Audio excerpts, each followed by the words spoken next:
Hello, everyone. Welcome to Ask the Nanny. Tonight, we are talking about feminine care, feminine health care, to be exact. We want you to be able to take care of yourself. I am going to let the ladies introduce themselves before I get started.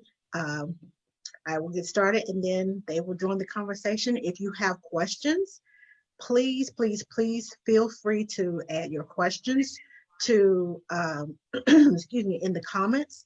And as you ask the questions, as the questions come in, I will feed them to them because they're not, on Facebook. I have my trusty little phone right here so I can see you. So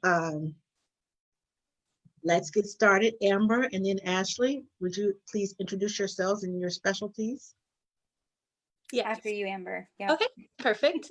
I'm Dr. Amber Brown. I go by Amber. I have my doctorate in physical therapy with board certification in women's health, which really just means anything that affects women more than men. So dealing with the pelvic floor, cancer, lymphedema, so many things we could think about.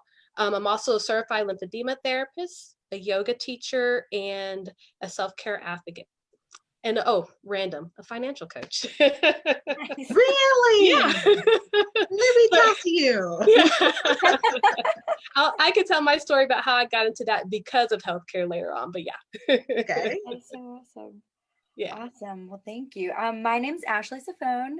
I am currently a nanny and a brand spanking new, currently trying to build a business, family educator and parent coach. I don't really have things set up yet, but we're working on it. It's a work in progress. I've been in childcare for 15 years. I studied education. This summer, I'll be starting a master's program to become a counselor. And I love very specifically talking about wellness, especially for folks who experience the world as a woman. Yeah, and I'm really excited to chat with everyone today. I don't know what else to say. Okay, so you all know me. I am a female. So therefore I get to talk about this. But I want you all, as a disclaimer, I want you all to hear me well. We, me, and Ashley, we're not doctors. Now, Amber, on the other hand, she's a doctor, but she will not be diagnosing Right. symptoms or anything that, I have a knot over here, I have a this over there. You need to go and see your physician. Again, we will not be diagnosing anybody, giving prescriptions to anybody, prescription, subscription, any scription to anybody tonight. We are here to talk about feminine health. And if you are the faint at heart, please, get you some earplugs to, go through that part. But we are going to talk about female issues because a lot of women brush it under the rug or they see it as something else. They don't relate it to what it really is. And you're hurting yourselves. Mm-hmm. I've seen too many people in the last 4 or 5 months asking for prayers and for good vibes because they're going in and doing they're doing a test on they found a lump here or something's going on there or I'm taking chemo or let my journey begin. And following these journeys, it hurts my heart because I know that my mom had breast cancer and she had lung cancer. And I know it started with a cough, and that cough, she never got it checked out. Then when she got it checked out, they gave her Robitussin, the prescription Robitussin for like 2.5 months, all while her lungs are filling up with fluids. And she had basically, long story short, we just told the doctor, okay, you have a choice. You can refer her to the oncologist or we can sue you. Within 2 hours, he referred her to the oncologist and they found out she had lung cancer. Mm-hmm. And he was still giving Robitussin. So needless to say, it was my mom's fault for not taking out that cough for 6 months. Right. And then all of a sudden it got to the point where she couldn't breathe and she got it checked out. So we don't want to get to that point where we find something, go to the doctor. Mhm. Please get it checked out. Mhm. Now, let me see if wow, we have a lot of people watching. Okay, so the first thing I want to talk about is a personal story of mine. I had fibroid tumors, and it started out, I thought, I ended up being pregnant with my son, and they thought it was fibroids. And when sent me to the ultrasound, they found a baby. But it was fibroids. I had him and fibroids together. And after I had him, they kind of dissipated and kind of went away, or so I thought. And then about 7 years later, I had this pain. And then about 6 months later, I had another pain similar to that one. I was like, man, what is this? And then 2 or 3 years down the road, it was like once or twice a month, I was having this pain. And then another year or so, it was like every other night. And then it got to the point where I felt like I was giving birth to my uterus almost 3 to 4 times a night, like 2 hours in the middle of the night. I felt like I was in labor. I went and got it checked out. We tried everything, shrinking them, doing this treatment, doing that treatment. I ended up having a hysterectomy. But my doctor left my ovaries so that I wouldn't have to take estrogen. If I had gone early and taken care of this, I may not have gotten to the point where everything didn't work, because by then they become little monsters and I looked like I was 5 months pregnant. Yeah. And those little monsters were taking over my life. I couldn't sleep at night. I was just constantly, it felt like I was doing this inside all the time with every heartbeat. It was like, you know how you have a headache that with every heartbeat, it just goes like this? My insides are going like this. So you don't want to be there. No. And even though I was done having children, it still is a big ordeal to have surgery, period, because I don't do well with anesthesia. Anything that makes me sleepy, I don't do well with it. I stopped breathing 8 times. Mhm. Surgery was at 1 o'clock. They were done by 2:30. I was in the recovery room until 2 a.m. so they could make sure that I was breathing on my own. It was the anesthesia that got me. Surgery was fine. Everything, I got up, I was out of the hospital in 2 days. But because of my stubbornness, oh, it's okay. I'll push through it. Stop pushing through it. Stop pushing through it and get checked out, because it could have been just a pill to dissolve something and now I'm done. And then I waited until I had to have surgery, almost died behind it. And I don't want that for you all. Yeah. So I said all that to say this. We're going deep and we're going to talk about it. Yes. Now, while we were off camera, we had some conversation. And I want Amber to talk about this conversation. We were talking about bowels. Yes. Well, I first wanted to kind of piggyback off what you just said, like when you shared your story about fibroids, because a lot of us, several women will have fibroids in our life, and they're not always symptomatic. I actually how old am I? I'm 32. And I have to calculate, no one ever asked me. I don't mind sharing. But I had a really close friend recently who, she had been working out consistent and she just could not get rid of her bulge on her abdomen. One day I'm flying and she was like, hey, they think I have a UTI. And as she's describing things on the phone, I'm like, you don't have a UTI. That's not a UTI. Go to the ER. She's like, are you sure? I'm like, yeah, go to the ER. Ended up that she had fibroids large enough to that one burst. And so, yeah. And so luckily, she started her antibiotics for the UTI that she had. So that helped with the, to reduce infection. Luckily, because of course she's in Chicago, I'm down here in Texas. And so, I was kind of her advocate for like what to ask. Because sometimes she's like, I don't know, they come in, they're saying so much, I can't keep up, I don't know what to ask. So I was one, I'm like, keep me on the phone, I can listen. If you have a friend who could be your advocate, that's going to be the key. Because whenever you go to any office, you're under so much stress because you're like, what's going on with me? And then so many words are thrown at you. A lot of times in the medical field, there are several people who don't know how to use what we call layman's terms, right? We don't know how to make it that everyone understands what we're saying. And so if that's your field, you don't always think about that, take that into consideration. You need someone who can understand that to be able to say, no, ask this question. And so she ended up having surgery. Luckily, she did not have to have a hysterectomy because that was the major concern, but it was huge. It went all the way from her rectum up to her liver. It was huge. And it happened over time. So what I ended up doing was during, like in 2017, I had already lost my father unexpectedly in 2012.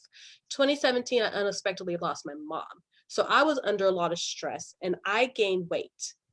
And I didn't recognize that until I was looking, Facebook always does like the remember your time back then, and they show a picture. I was like, oh, I was really skinny.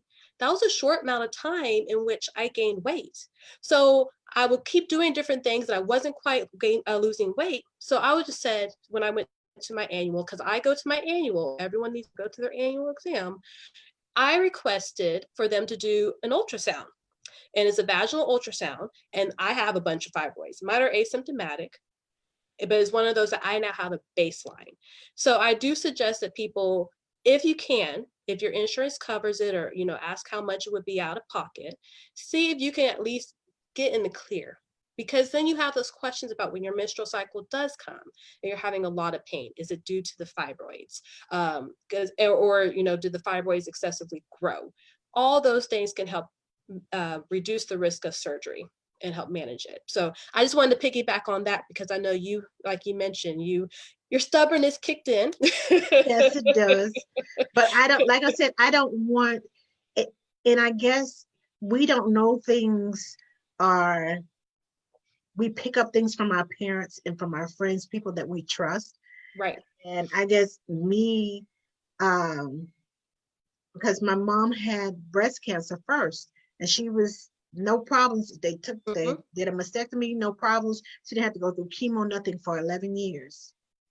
Now, I didn't have my hysterectomy until 2005. I think, 2005. But my mom died in 1999 from lung cancer. But the thing about it is, I knew that she wanted to go on this mission trip. She had this plan. She had taken her shots and everything, and this cough started. So she didn't take care of the cough until after she got back from the Holy Land. And she went to Jerusalem and all those. Wonderful. Yes. Wonderful trip. But if you're going somewhere that's important, I pay for this trip. I'm going to let this little cough. That was the start of it. It was. And it could have been, they could have prolonged her life, or they could have even started chemo or whatever and caught it early. But we get so excited, and our attention is focused on what we want to do instead of paying attention to the signs that our bodies are giving us. Yeah. So we just gotta. Wellness is cheaper than illness. We put off things. Wellness, if we can be proactive, like I mentioned, I have no symptoms as far as my fibroids besides, not losing weight, but that's my own issue. But besides that, at least I'm being proactive, where I'm like, hey, what can I do? Let me make sure I monitor it. And I just suggest we all do that in different aspects of our life. Don't wait till you're having constant pain. We all know when is allergy cough versus a cough that's been there for a month, little things like that, but we put off. and we're human, we all do it. So it's key for us to pay attention to that. And I know Angela was talking earlier, I had a patient refer to me for painful sex. That's something I treat. Whenever we call it dyspareunia, that's a fancy word of painful intercourse or vaginal penetration. And when we were talking, I always ask everyone about their bowels. I know that sounds weird, but the rectum goes through the pelvic floor muscles. They're all connected. You can't push anything out of a closed hole. That's how I talk to my patients. So ended up being that her normal bowel movements were every 10 days. To her, that was normal. Because when was the last time you talked to a friend and asked how often you have a bowel movement? Never. Right? So she wouldn't think to ask anyone. She was recently married, and she was like, he goes every day, sometimes multiple times. I think something's wrong with him. I'm like, technically, the definition of normal is up to 3 times a day to 3 times a week. That's a wide range, right? Yeah. But that's considered normal bowel movements. She was going every 10 days. Oh my And God. so when we were working, I was like, that's why you're having painful sex. Your rectum is full of stool, which is not a sexy topic, right? But your rectum is full of stool, which kind of pushes into your vaginal canal. So now you have less room for penetration, and it's going to be painful. Things are getting rubbed on that aren't supposed to be rubbed on. And so once we were able to clear her up, and she's going every day now and having a bowel movement, now she's having pain-free sex. She didn't know that wasn't normal. But again, we don't talk about it. That's why we're talking now. Right. And it has a lot to do with sometimes it's what you eat. Yes. And she had a clean diet. She had a history of painful menstrual cycles. With that, it contributed to adhesions. So think of adhesions like any kind of scar that you have. If you have inflammation in your body, eventually it'll go back down, but then ugly scars might form. We don't feel the scars ourselves. Like, we're not walking around like, oh, my scar on my right side hurts, we don't feel it. But over time, those scars can bind down on your GI system.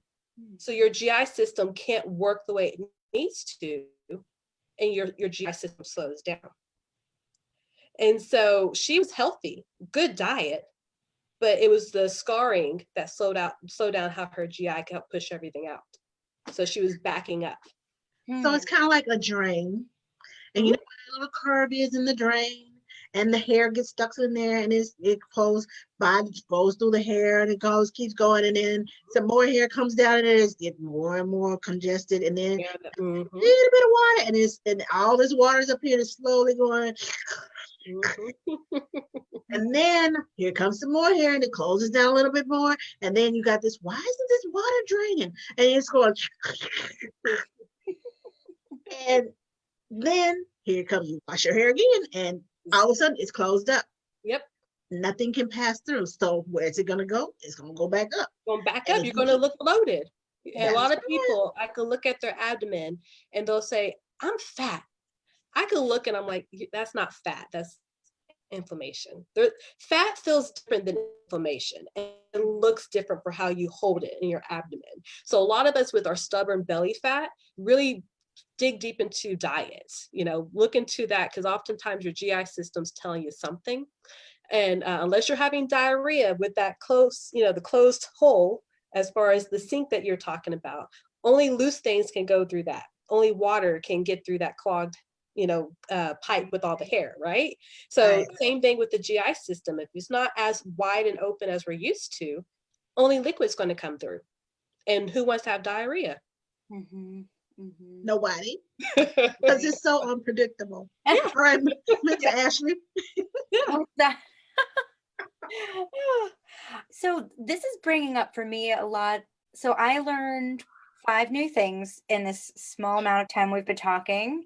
And I also feel like I'm kind of like in touch with a little bit of what's going on in my body. So it just goes to show that it's, endless learning when it comes to the human body.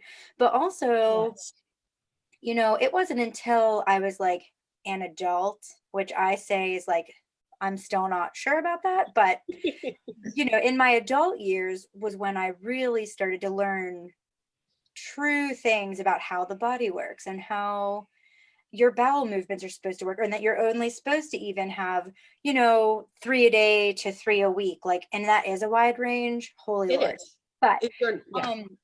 and so for me, I don't know, when I'm thinking about framing this all with self-care, it's kind of like, oh, as usual. And because I work in early childhood mostly at the moment, how do we get folks this information in a good way where it's like Yeah. kind of across the board the same? You know, my health class that was teaching me, we were, of course, preteens, so definitely not easy to, I'm sure, to have this conversation with a room full of preteens. And also, let's just toss in that teachers and most everyone who works with children are underpaid, you know, especially in public school. So getting those resources to funnel through the teachers so teachers can funnel that information to their kids in a proper way that lets us all grow up and know that we're supposed to go poop 3 Right. times at least a week. You know, it's really hard. And I also think it plays into our role as women. A lot of what both of you have said so far is also sending off alarm bells that, like, we are just taught to stick it out. We are nurturers, so we come last. Everyone else, we're just gonna have painful sex and not say anything because it's my duty to make sure I'm having sex, right? Or I'm gonna have a cough or have this pain in my ovary and just kind of power through it. Also, I think for everyone, not just people experiencing life as women, it's just like an American thing too, like just power through it. Don't be a, you know, be strong. You can sleep when you're dead, like all this kind of stuff. And I just think that these narratives are so harmful. And Yes. then add to that, of course, sorry, I'm like soapboxing it up right now, but like add Okay. to this, the accessibility of really good healthcare. We I did not have health insurance for a really long time, and it was kind of scary. I kept a note card with every pain I ever experienced next to my bed, and then put the burden on my husband, who was then my boyfriend. So I was like, please don't leave me for this, because this is kind of nuts. This is a lot of burden to place on one other human. But if for some reason I'm incapacitated, just hand them all these note cards. You know? But And you had a plan. Look You at right, had what a you place to do. You had a start. plan. you know, and I'm like, they can start on this first page and then just go through. And it was kind of like, I was so paranoid that if something happened, because I hadn't been getting anything checked out. And then when I was able to go to the doctor, sometimes I think especially as women, and I know I'm privileged even in this situation as a white woman, um, so all women experience it, but I don't even get it that much. But it's like I would say, hey, I've got this thing going on, and it was always lose weight and do such and such a thing. Right. And they were going off the BMI scale, which I think is bull. I Yeah. don't subscribe to that. I'm not a doctor, so I don't know if I can have an opinion on that. But yeah, most everyone I know says that it's so outdated, and it's so steeped, of course, in patriarchy, fat phobia, just like all these things.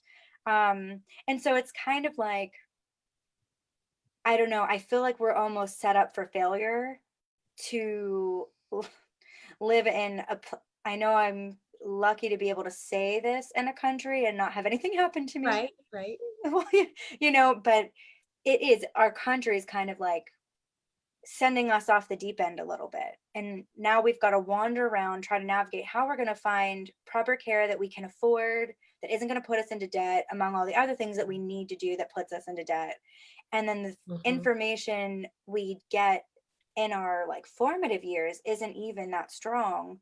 So we don't even know how to make informed decisions or what questions to ask. I love what you said about having an advocate with you to talk, because I know the last time I went to the gynecologist, I've been having this weird pain under my arm. And I've developed breast very young, and so they've always been just like a thing, Right. like just steeped in all types of stuff. And so I was kind of freaking out because I was like, well, I've had cellulitis before. I have dense tissue. These are the things I've been told. I don't know what those things mean. And I'm Like, over here like, yeah. right, you know? And then so I go and I'm like, hey, I'm concerned because I know my lymph system's right under here. And it was almost as if, because I knew that tiny little tidbit, that it was like a challenge to the doctor that was seeing me. Yes. And she said, well, lose weight and get a bigger bra. And I was like, okay. So I don't think you're hearing me. It hurts even when I'm not wearing a bra. I stopped wearing underwire. And it just felt so dismissive and discouraging that I was like, well, I guess I'm going, you know, like, tell everyone I love them. If this turns into a thing, like I tried my best to figure it out. And I had no idea how to advocate for myself in that situation, how to push a little bit, doing so, you know, firmly, but gently, maybe. And I think the prestige that doctors have and deserve is sometimes very intimidating, though, to folks who don't have those degrees. You know, it's like we all have our degrees and other stuff. Yeah. You know, so it's just like we don't really know how to push back in a way that we don't feel like isn't going to like hinder our care. And that's part of the self-care, for having an advocate. And so one thing that I've done whenever I go to my different physicians, most of the time I don't tell them what I do.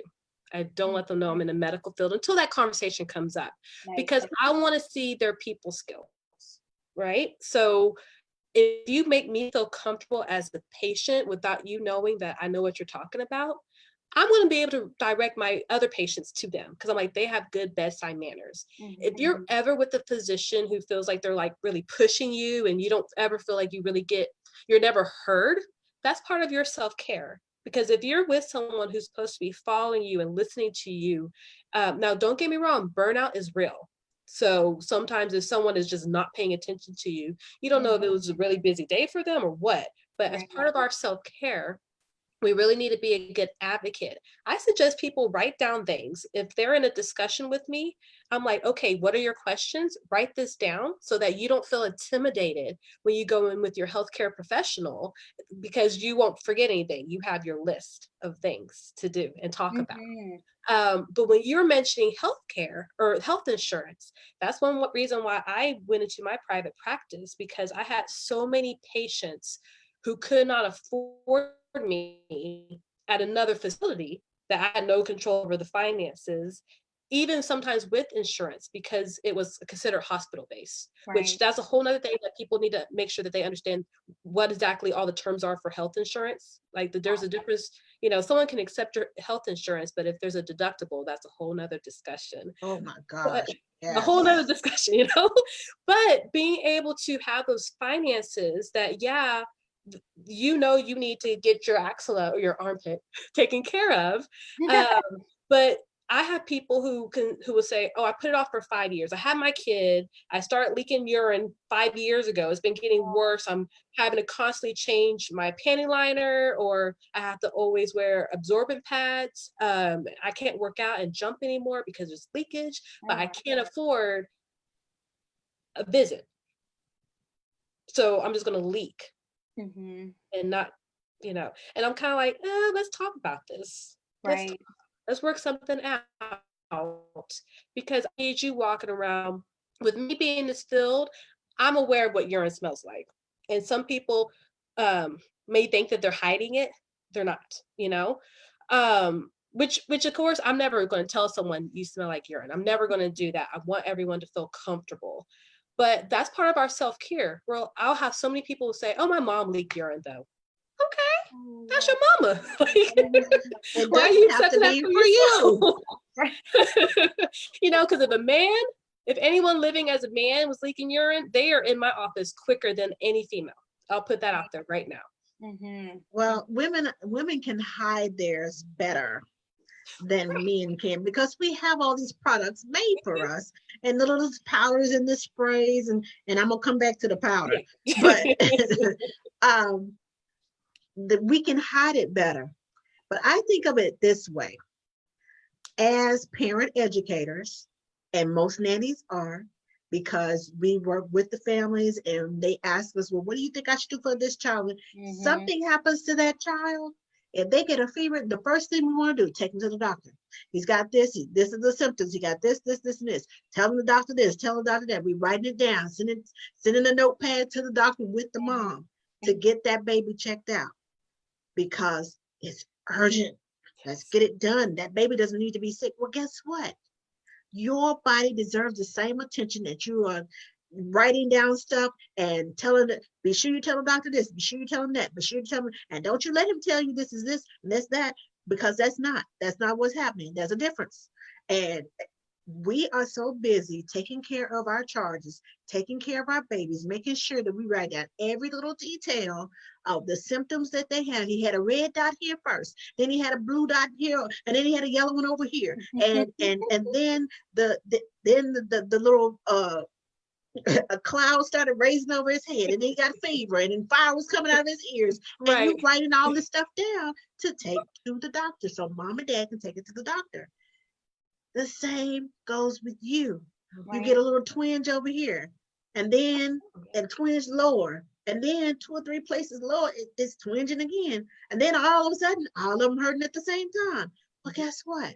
That's your body speaking to you. Write all of those twinges down. I am one that I test my theories. That's how I found out I was allergic to a lot of medicine, because I'm allergic to codeine. It makes me hallucinate. I'm allergic to Percocet. It makes me itch. I'm allergic to penicillin. There's side effects that and even when I went to the allergist, they did a little pinprick, and I had this big hair circle, and when they stuck just a little bit in it, and all of a sudden it went whoosh. And, oh yeah, you definitely allergic to that. Yeah. So I test my theories. I'm like, okay, so I'm going to take this to see what it does, but I'm only going to take half a dose.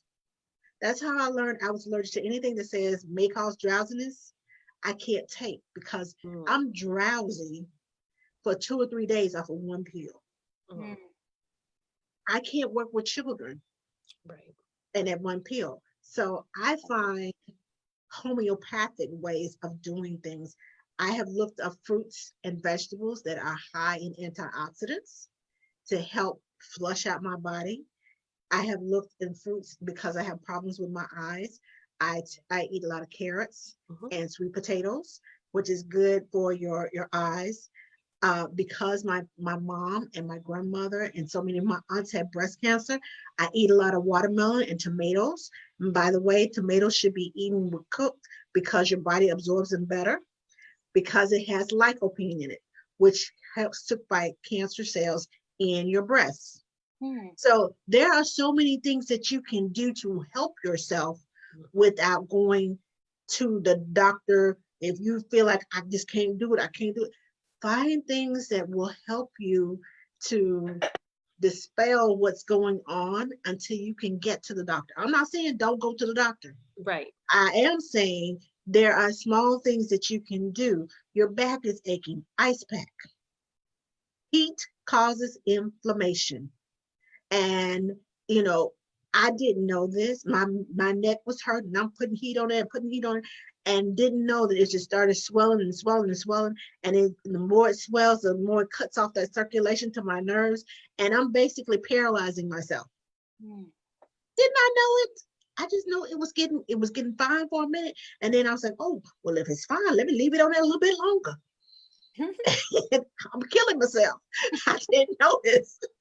And when I went to the doctor, he said, keep away from the heat. Use ice. Ice, ice, ice. And I started singing that song in my head. Ice, ice, baby. It just came to my head. But there are things that you can do. And sometimes Google is not your friend. Right. Google has more information out there.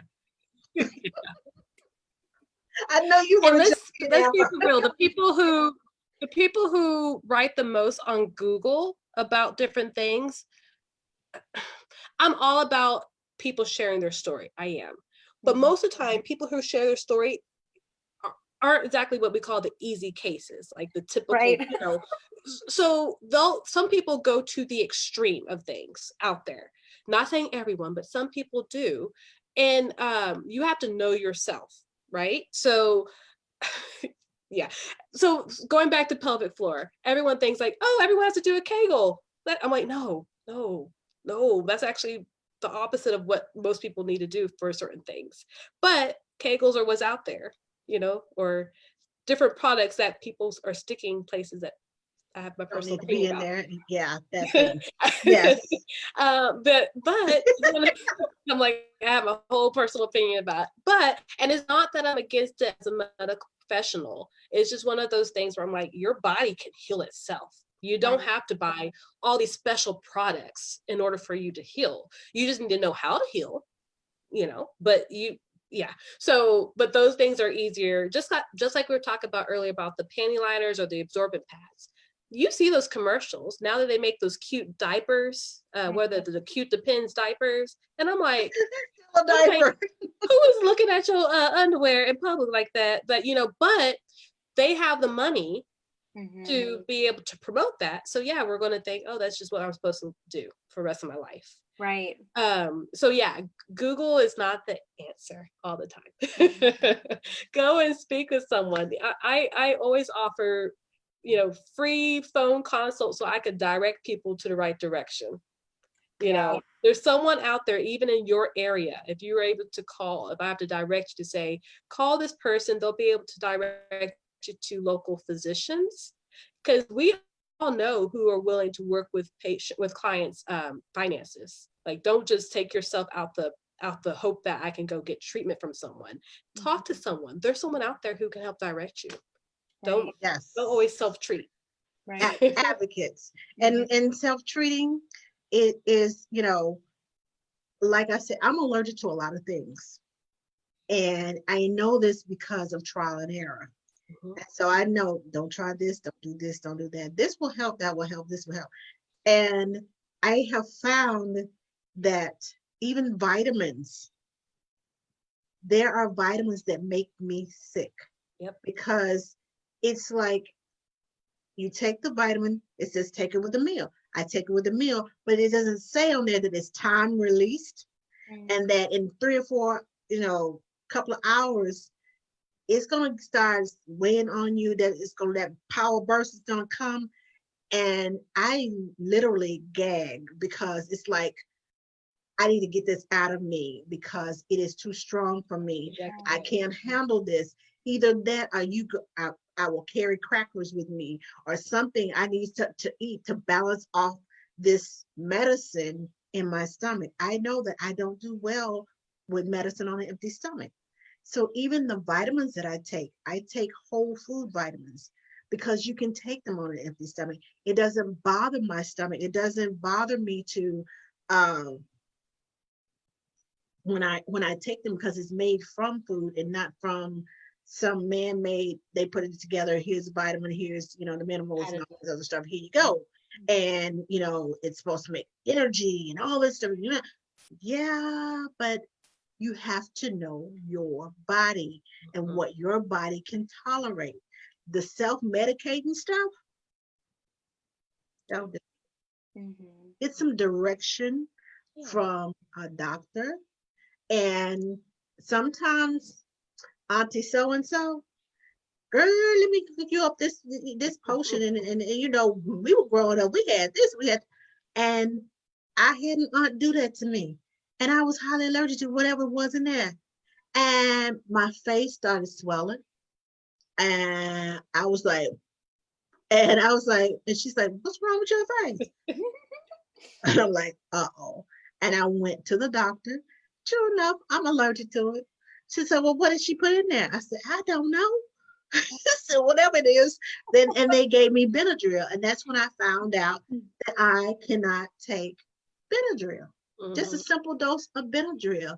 And I was passed out for 2 days. My face went down. Right. It did what it was some supposed good to sleep. do. You were able to recover sleep. Yeah.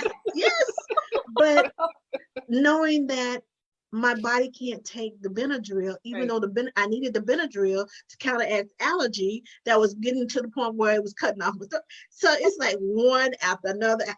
Sometimes you compound your problem when you try to self-medicate and self-do it yourself. So ask somebody before you put things in your body, research them, because I know hydrocodone. Now, I didn't know what hydrocodone was until, the woman gave me, I was in pain. She gave me some hydrocodone. Okay. And then I said, because I'm at the hospital, well, we can't let you leave the hospital without taking this. Okay. So I take, and I leave. And then I get home and I start dreaming about snakes and reptiles and things just crawling all over me. And I'm scared to go to sleep. And it took me a day and a half to get this out of my system. So I just started drinking water and drinking water and drinking water and started flushing my system and trying to get this out of me because I'm hallucinating. Every time I close my eyes, I see snakes. I see, stuff just crawling all over me. And just, it's like being in a snake pit, a poisonous snakes. And you're in the middle and they crawling all over you and big boa constrictors all right. Mm-mm. I was driving myself crazy. Right. Because I was scared. One thing, I don't like snakes. That's first. And that's probably why I hallucinated about them. Right. But don't compound your problem.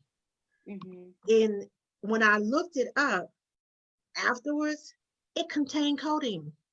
I didn't know what hydrocodone was. Research the medicine that the doctors give you. Find out what's the ingredients and find out what the side effects are. And I would suggest you take it to your pharmacist. I've had several people be referred different medications from different physicians, and they get them filled at different pharmacies. And when I look at the list, in my scope of practice, I cannot tell you not to take something. I'll make that clear right now. But I could tell my patients, I highly suggest you take this to one pharmacist and have them look at your list. Because a lot of people come in with long sheets, but I can look and see those two drugs are interacting and canceling each other out. Or this one, you're not supposed to take this. So, sometimes people are taking medication that's not even doing what they're supposed to do because multiple physicians are referring it or prescribing it for them. So that's part of your self-care too, is if you're getting it filled at different places, take your medication to one pharmacist so they could take a look and see if you're just taking 3 pills that aren't even helping you because they're knocking each other out. That's a big part of self-care, knowing what you're putting in your body. Yes, and that's money down the drain. Right. Because everybody doesn't have that cheap. that copay of, okay, it's $10. Okay, it's $5. They tell you this is $85, but I got insurance. Yeah, but you haven't met that deductible yet. So, it's $85. So if you pay $85 for one medicine, $150 for another medicine, I have drops that I put in my eyes on discount, $250 for 0.4 ounces, not even half an ounce. 0.4 ounces. My copay is $250 for the drops that go in my eyes. So I want you to know, I'm in the mirror like, okay, don't you waste not one of them. If it go down my, I'm like, okay, don't go down my cheek. Get back up here this eye. That's when you pay that much for the medicines that are supposed to work for you. Make sure they are actually working for you. Check them out. Like Amber said, check them out. Make sure they're helping you. And don't compound your problem like I did. And found out the hard way. Yeah, I was allergic to this, and then I took something else that I was allergic to, which compounded the problem. No, don't do that. Yeah. And what I'm hearing both of you say too, what it gives off to me is part of this grander self-care is to try, if you can, to please believe that you are worth the time that it takes to find alternative ways when there are barriers to access, but don't rely on them forever, because we definitely want medical professionals treating the things that we have. And what this all encompasses to me is, when you were saying it's trial and error, we definitely not with like drugs want to be willy-nilly trying things. Like obviously those were prescribed to you, so you were able to take them and learn from them. You weren't just like picking them out of the street and doing whatever. Right. But it's that belief. I'm taking it down to like, my teaching toddler brain is like, okay, we want to make sure we're like safe and seen, and soothed and feeling secure and all of these things, that builds in us self-esteem that makes us feel like we're worthy of caring for ourselves in this way, and worthy enough to, and brave enough even to look inward. I think some people, again, especially here in America, when bodies are either certain things to be afraid of, certain parts of the body and like functions of the body are taboo and stigmatized and not able to be talked about, and then other parts of the bodies are only for like these other things, and obviously women are very sexualized and all this stuff, and then there's this in between land that we're supposed to live in and also be able to like have our lives together. And so we detach. It's like, okay, well, my body should be feared when I'm doing this thing or having this experience, and it's not under my own control when it's being portrayed this way by literally everything I see. And so I don't belong to myself, and so I'm not going to pay attention to anything that goes on inside my body because it's too scary in there, because I've got different messages coming from the rest of the world.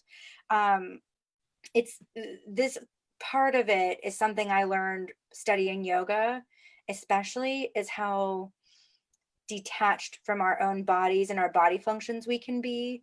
And so, for instance, when I switched from using pads and tampons to menstrual cups, the really cool thing about that is that I was talking to my husband and I said, this weird thing is happening. I've worn tampons for most of the time I've had a period, which was when I was like 10 or 11, I think is when I got my period.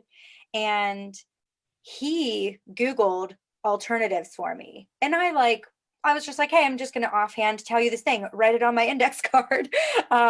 you know, and then he was like, oh, well, there's this thing called a menstrual cup. And I was like, right on, like, this is a man looking this up, which I love. I was like, oh, good, a good one. I'm keeping you. Yeah, But he's an feel advocate for comfortable with you. it, right? He Yeah, was. I think that's It was important. beautiful. It was in that moment. There are many. I'm like obsessed with my husband. He's my lover. I just think he's the most wonderful guy.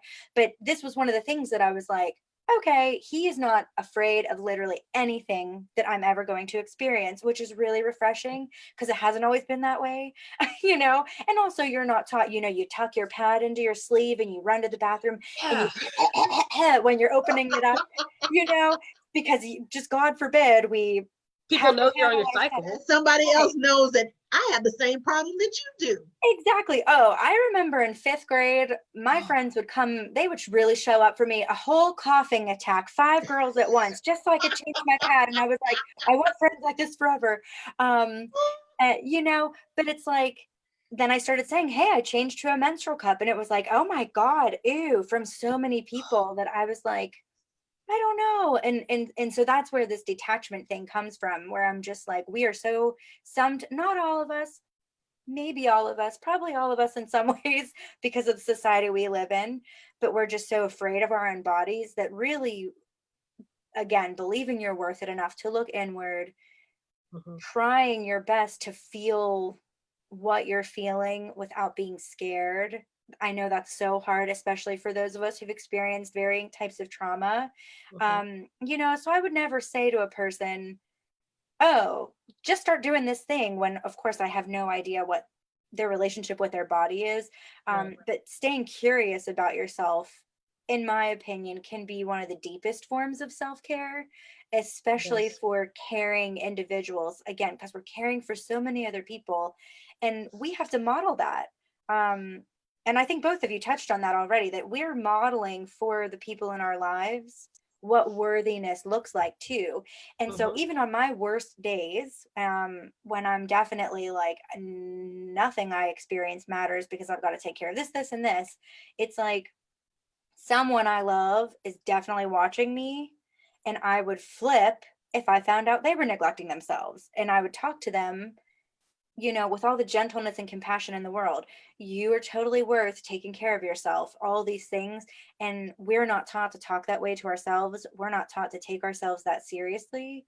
And this is something I see posted on Instagram all the time. And so I don't know who to give credit to, but this type of self-care, believing you're worth it, taking the time to be curious about yourself, this is radical because society who was created in America hundreds and hundreds of years ago by men who are white and think they can tell us things about our own selves.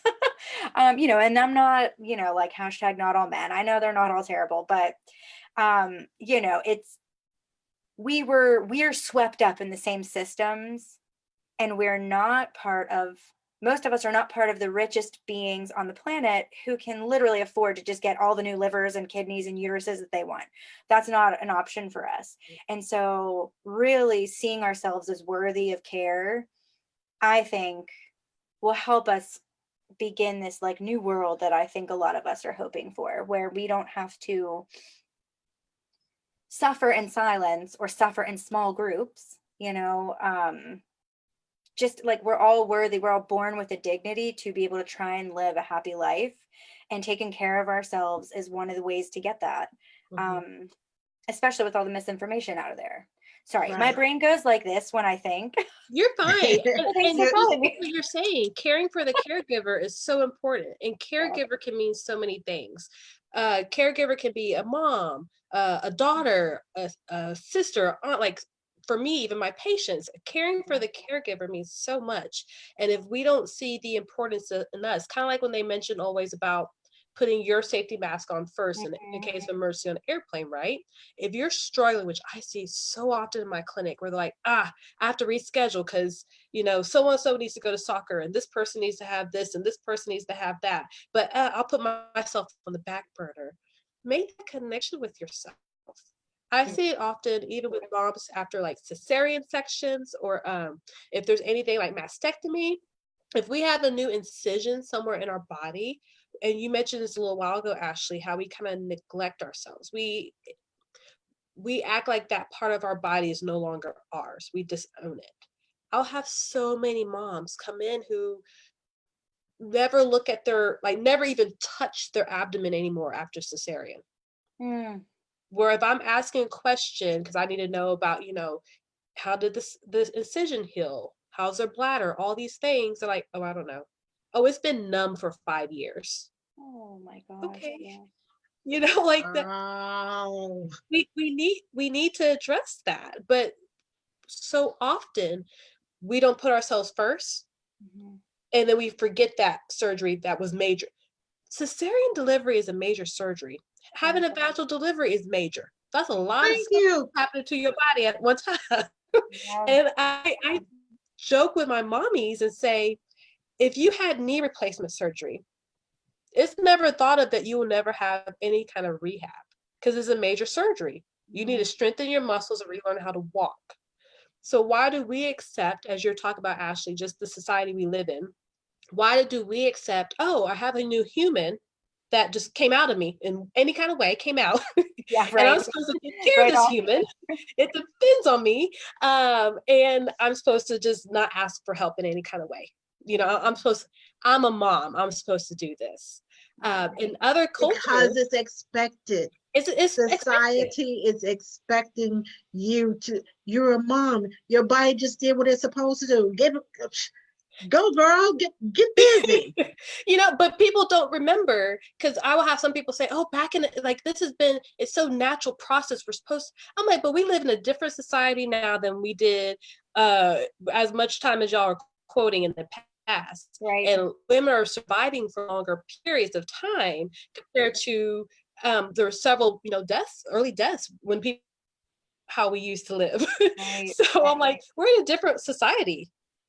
Our expectations are different. Our roles in this world are different. So we need to be able to adapt to that. In Europe, it's common practice that after a mom has had a baby, they have physical therapy right away. Like that's part of their insurance coverage, is that you're supposed to go to physical therapy, at least get assessment. Do you have a DRA, which is a increased separation or maybe a bulge in the middle of your abdomen from the separation of your six pack.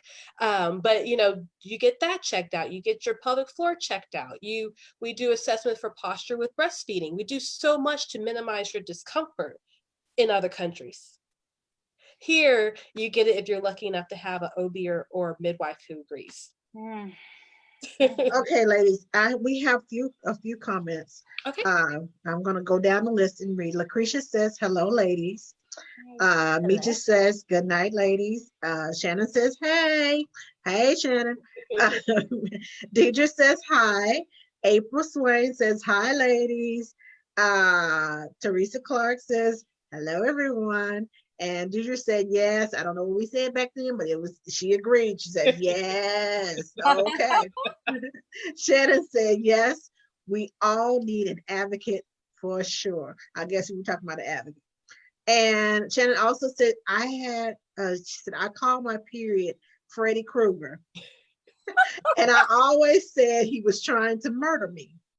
I had a hysterectomy and I was diagnosed with, okay, now she can give me adenomyosis. There you go, adenomyosis. I had a dozen gynecologists who never diagnosed me. And she said, I had every single symptom. Yep. So frustrating. I know.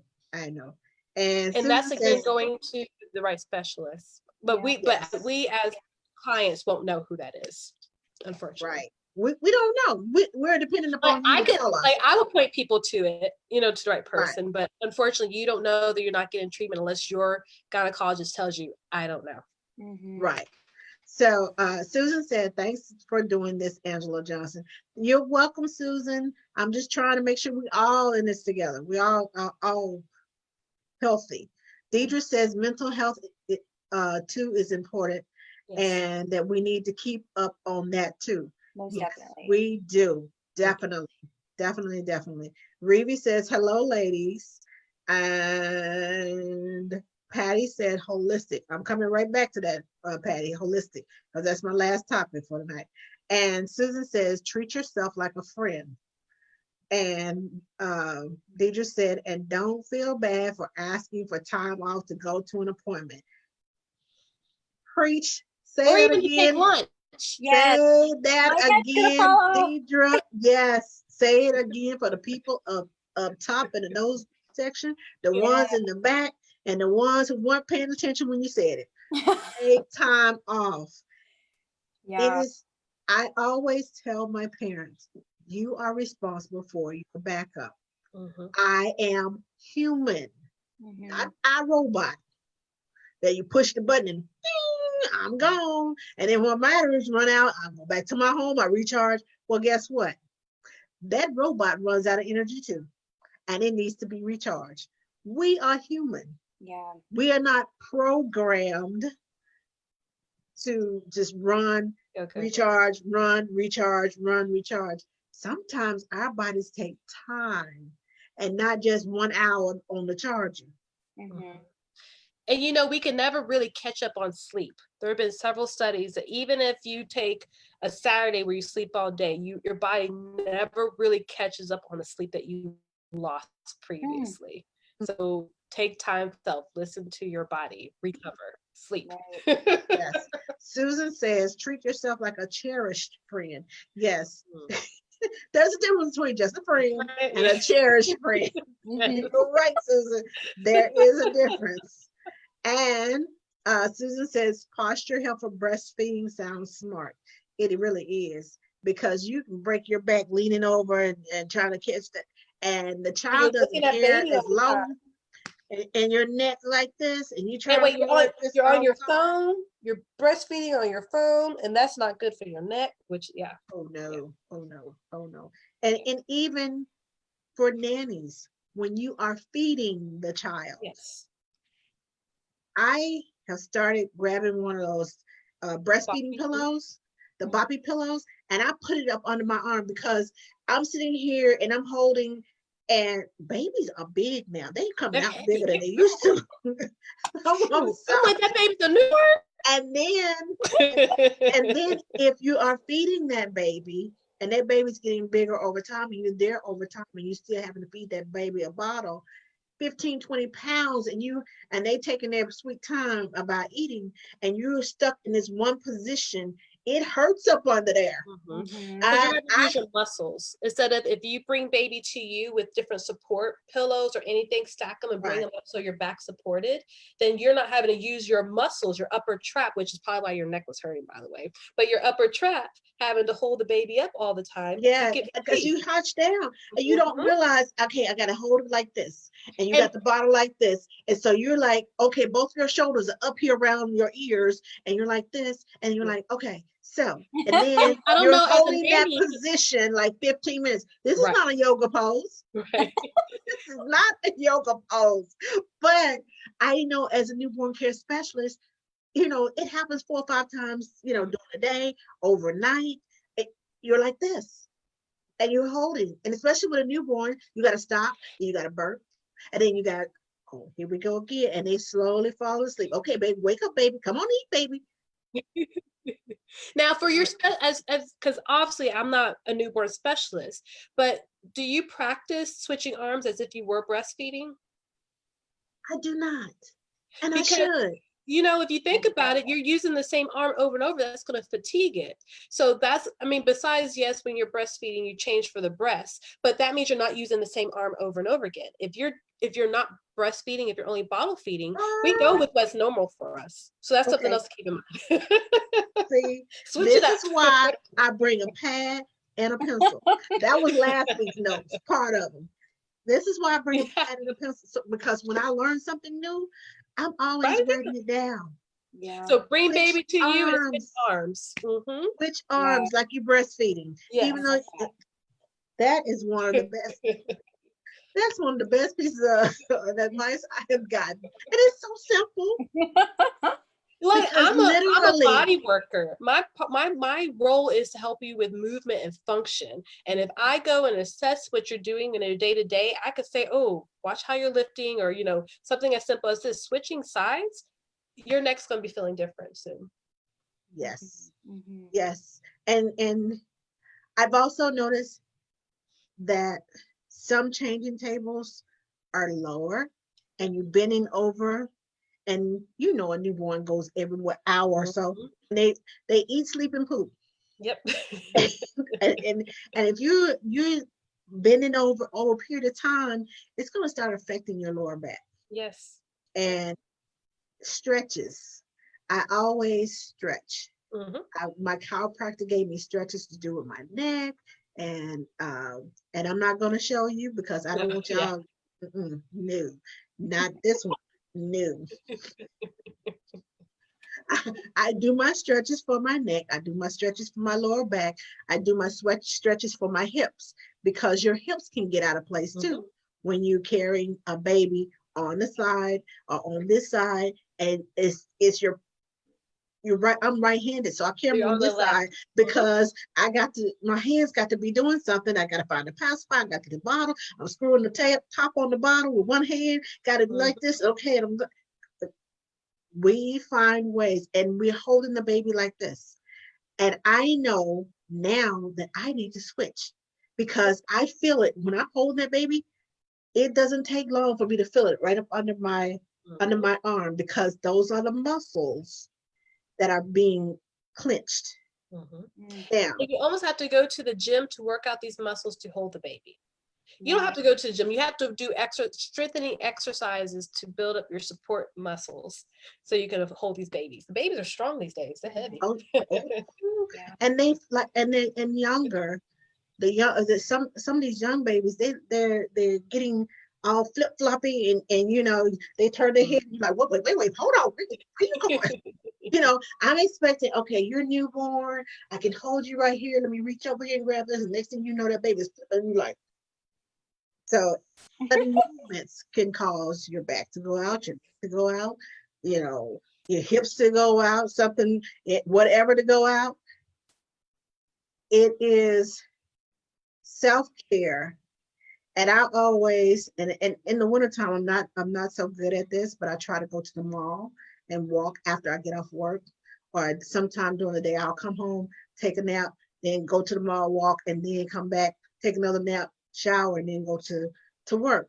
But I try to at least walk and get some kind of exercise in, because otherwise I'm up all night working with the baby, but not really moving. Mhm.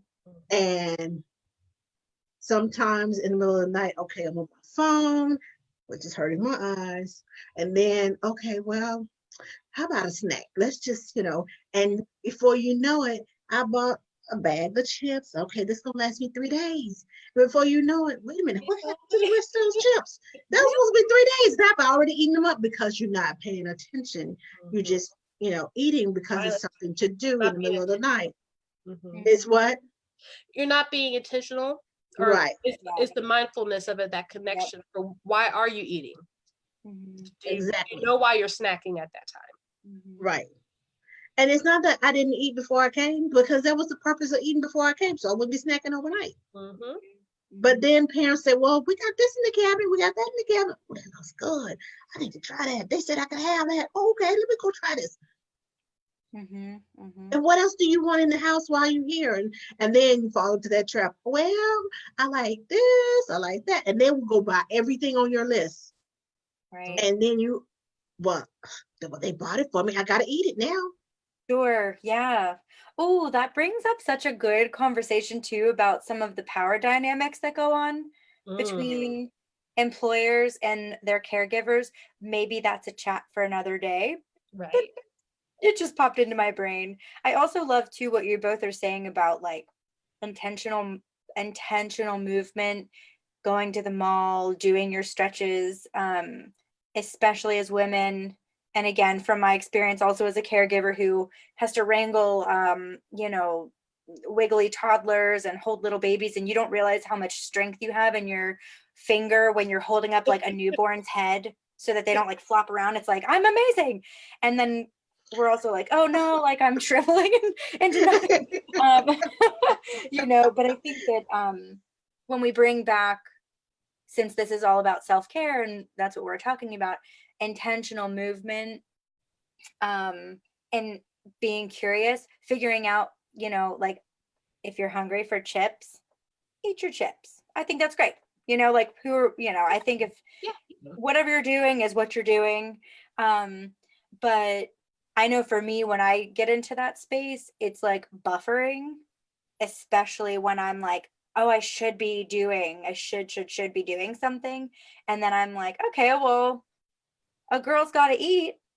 And then I go and like down like 8 Debbie cakes and one, it's a thing. But I try to forgive myself and not make that mean anything about my like moral character, because that's like also a separate talk that Yeah. I'm sure we could have for hours about like food shame and stuff like that.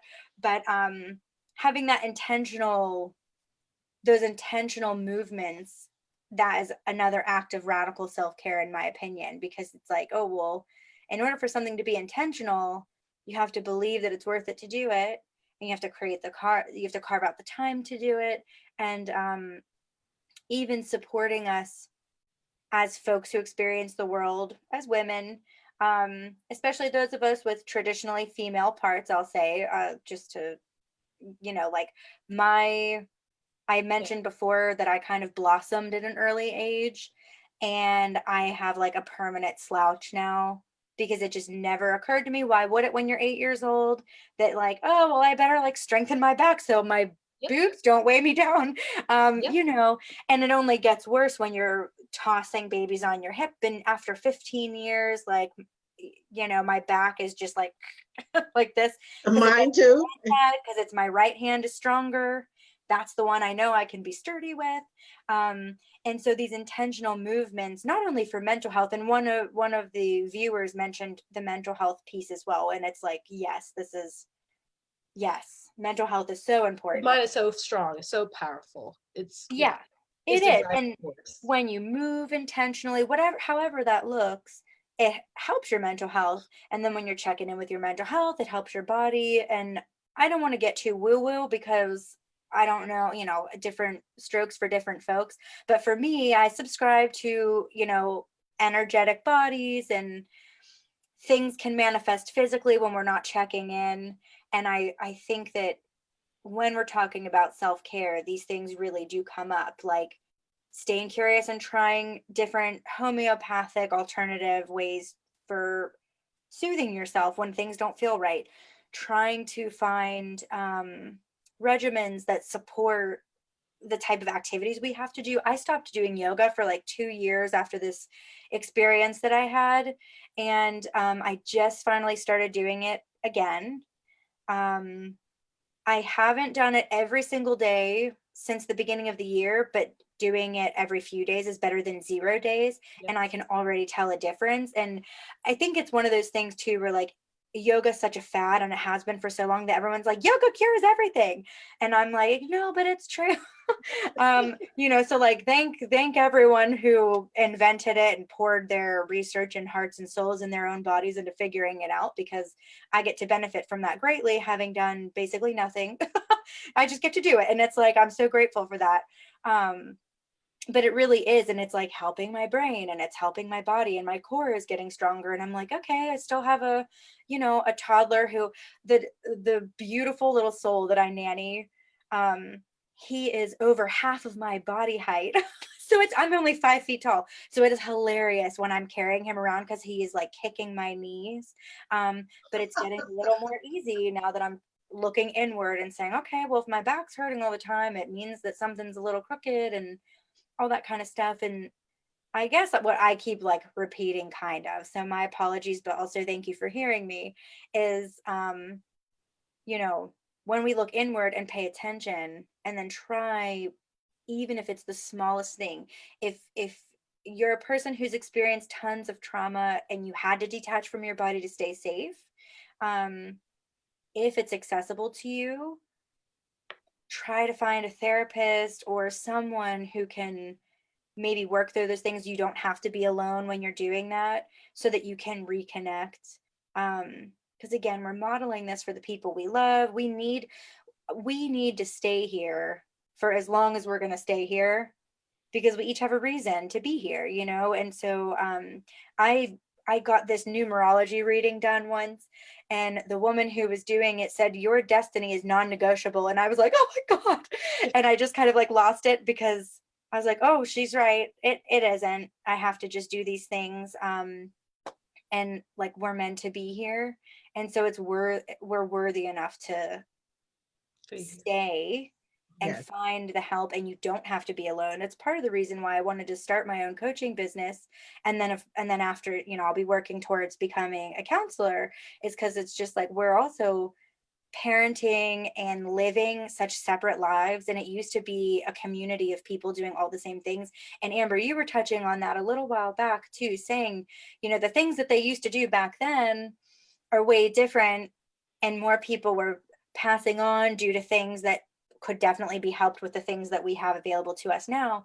But people also weren't suffering in silence 3 weeks postpartum, Right. Thinking that they had their village, they had their tribe and support system. Exactly. And just with the way society is set up for us, like I'm an Air Force brat, so of course my family, we moved around more, versus some other people, like other generations, they their cousins were down the street and an uncle was here. So yeah, the support system is huge. Mind body connection is huge. All of this all ties into our self-care as a whole.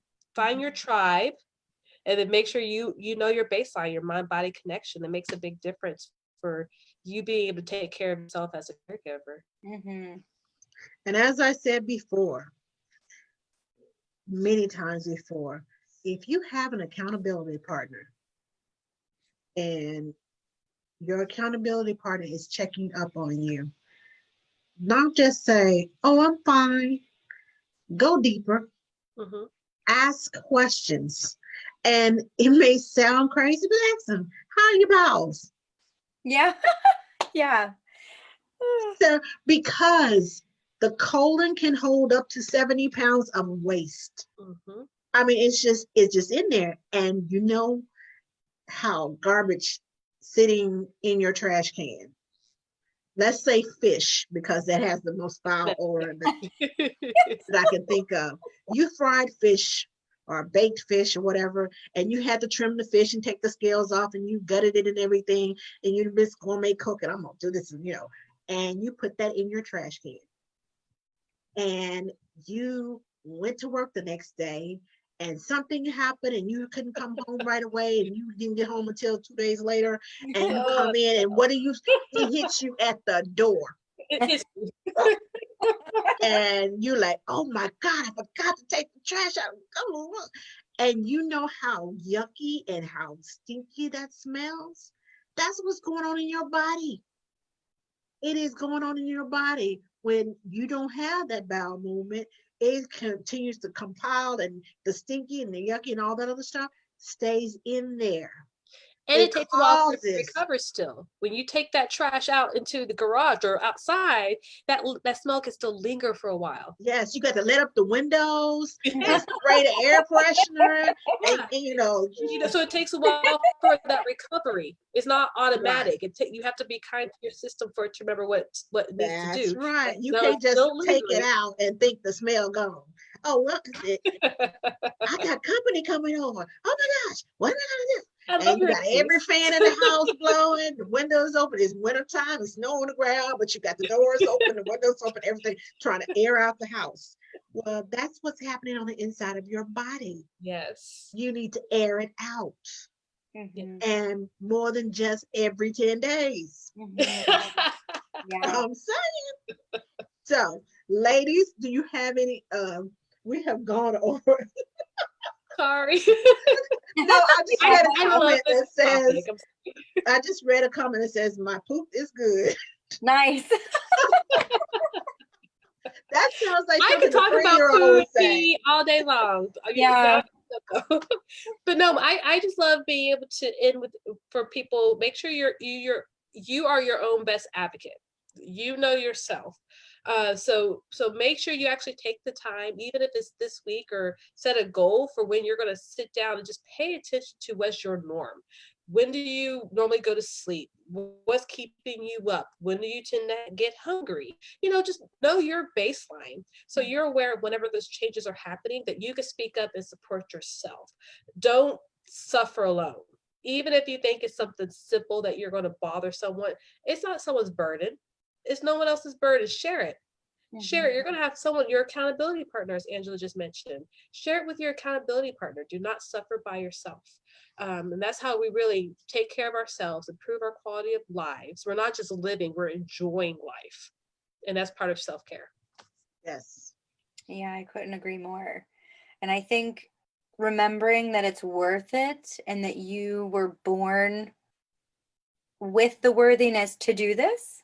And as you are right now, you are worthy enough to try and show yourself the self-compassion and the love and the giving and the nurturing that you would give anyone else that you love, and if you are, however you're experiencing your body and whatever with whatever parts you're working with, try to learn as much as you can about them. Do some research. There are apps now to help you. If you are a person, this is so, like, I know we're over, but I have to add this because it changed my life. It's so, like, small but significant.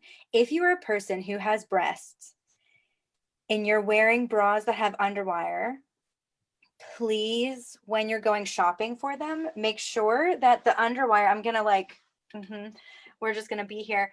Make sure your underwire comes all the way, like halfway to your back, because your breast tissue goes all the way back. Yep. And once I learned that from a wonderful woman named Robin, who owns a bra shop in Reading, PA. I was explaining to her some of my things, and she was like, oh yeah, your breast tissue goes all the way back here, and any part that it pokes, like, so take care of your body and don't also wear things that hurt you as well. But Right. that was the funny I thing to end totally on, but agree yeah. with you, because if that underwire is cutting you right here and all your tissue goes back here, it's like it's cutting off all of this. Is free to move, and this little bit over here, you cut off that circulation, it's gonna bind and it's gonna start going like this. More adhesions. Yep. And then you get that hair going down the pipe. That hair, like, I'm telling you, you don't want the hair going in the pipe. I'm telling you. Just saying. Now, I would like to thank you all for joining us tonight. Ladies, thank you for your tips. Thank you for going down that road of poop for me and other female issues. Next week, we are going to have a talk about financial, um, your financial future. We're planning for the future. I'm going to have a financial analyst here, and we have some nannies who are planning for their future, planning for retirement. She's going to teach us ways to save money, just little things that we can do every day to save money. And that money that you're spending, or money that you don't have to spend, can be put into the bank or to some funds or whatever to save for your future. Because I got hurt 3, 4 years ago at work, and my doctor told me, you need to stop nannying. When I tell you I went mourn the death of that, trust me, you need to have a backup plan. You need to have a fallback plan. You need to have rainy day fund. All of these things come from financial planning, but you have to have a place to start. So we're going to find a place for us to start. We may not get through the whole conversation. Well, maybe several conversations, but we need a place to start. So that's what we're going to do next week. Now, on tomorrow night, I will be hosting a webinar with the U.S. Nanny Association with Matthew Lister and Sarah Brenton, and we're going to talk about what it takes to be a special needs nanny. It takes a very special person to work with special needs children. So join me tomorrow night on the U.S. Nanny Association page for a webinar about being a special needs nanny. And for those of you who your friends missed it, or you're in a different country, because we do have people who are watching this from a different country, this will be posted on my page, or you can find it on YouTube. I do record these and I post them on my YouTube page in the archives. So that way you can go to my YouTube page. I will put a link on there so that you can watch it from the beginning, make comments and all that good stuff. So those of you who are watching live, please share this with your friends, share it with your groups, share with your mommy groups, share with your nanny groups, because we all need to know how to take care of ourselves and just have those conversations. Even if you all don't have any of the problems that we talked about tonight, just starting a conversation, just talking, you can bring your friend out, and the one who's having that painful sex and she doesn't know, it's something simple. And they continue to suffer, and then it leads to something more detrimental, and you end up having surgery, or you end up having cancer, or you end up having this and that and the other. It can be so simple. Talk to them, get an accountability partner, talk to someone. And if not all else fails, if you don't feel like your needs are being met at your current doctor, get a second opinion. Always get a second opinion, because doctors, I'm a super nanny. Can't nobody tell me I'm not a super nanny. And that's how doctors feel. Can't nobody tell me that can't tell me I don't know what I know. I don't want you to end up like I did, waiting too long, like my mom did. Her doctor's giving her Robitussin for lung cancer. Get a second opinion. And if you're not strong enough to get a second opinion, your advocate is there. They are there to help you. Okay, so this man did not he just told you, here, take a pill and be done.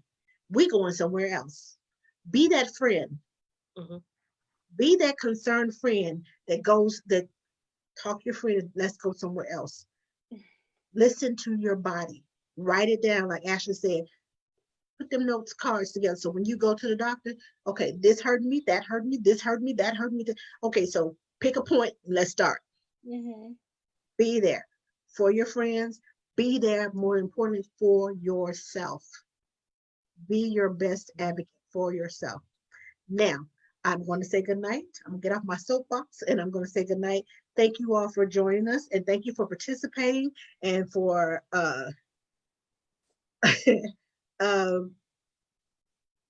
I'm sorry, I was reading a comment. Denise says we need a Spanish webinar. We do, but then I would need a translator too. So Denise, if you want to translate, then talk to me.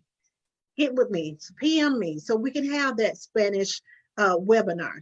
I totally agree with you. We need to have one in Spanish and in English.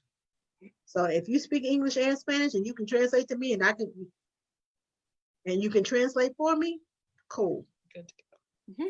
So anyway, good night all. And I will see you all, tomorrow night, US Nanny Association, and next Monday night, right here, same time, same place.